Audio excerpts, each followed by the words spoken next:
Those who are wise will shine like the brightness of the heavens, and those who lead many to righteousness like the stars forever. Here you'll find that I'm making an Ayurveda oil for myself.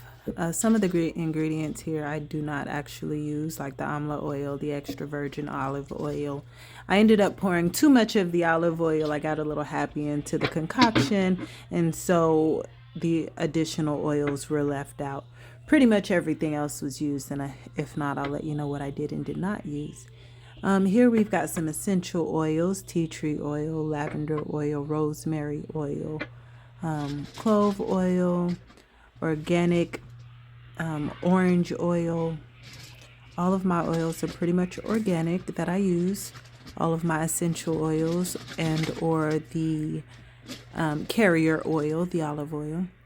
And I will also be using organic cassia, Brigham, aloe vera powder, amla powder. Since I ran out of amla oil, that'll be a good exchange. And let's see what else I pull out.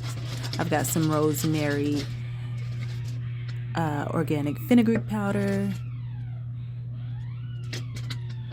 So I've learned over time, black cumin seeds are added as well. I've learned that all of these things have great benefits. In a later video, I will probably break down the benefits of each, but I am in the process of growing my hair back out, so I've gone back to doing what I did when it was essentially very long. Hopefully I'll get a chance to add a video at some point of what my hair looked like before. Here's my olive oil. And now I'm on a journey to see if I can't get my hair to grow back to the length it was before. So I'm just adding my black cumin seeds. Let's see what else I come up with. I am adding fenugreek seeds, and if you hear my kids in the background listening to Popeye, don't pay them any attention. I'll get better at editing as time goes on. I also have cloves, which are supposed to be really good for growing your hair out. So this is new to my Ayurvedic treatments, adding cloves. Pretty much everything else that I've been putting into the concoction of my homemade or do-it-yourself oil have been tried and true. I'm not sure if that is I think is it called Brigham is what it's called.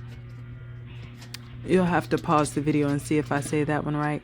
But those powders, these are all Ayurvedic powders, and those that I showed you before, I'm just adding a couple of teaspoons to my liking or tablespoons to my liking into the concoction. And the idea is, after I get it all in, I'm going to sit this huge jar underneath the cabinet in a dark place, and I'm going to let this sit for as long as I can let it sit. I have a little bit more oil the size of like a mason jar before I will need to start using these oils. So I can imagine that mason jar plus the additional little 3 milliliter vials that I've already prepared of that previous oil I made. I have that to use before I'll need to use this. So I can bet this oil will probably sit for a good month before I need to use the additional oils for this oil that I'm making now. That's just another jar. I think I had anticipating making another oil, and I actually did, but I didn't have enough carrier oil. Here I'm just putting in some essential oils. I bet you that one is probably lemongrass, because lemongrass makes everything smell extremely good. And again, all of these essential oils are the oils that I showed you in the beginning.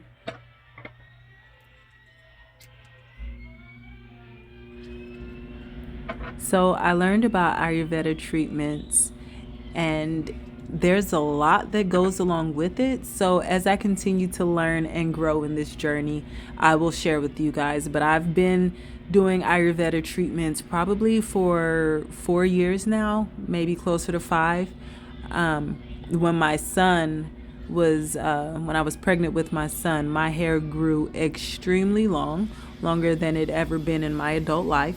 But after I had him, I neglected my hair, and over time, it ended up becoming really thin, and I ended up doing, I don't know how many big chops. If I knew then what I knew now, I probably wouldn't have cut it.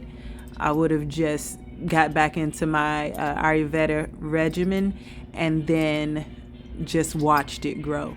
Now that I'm all done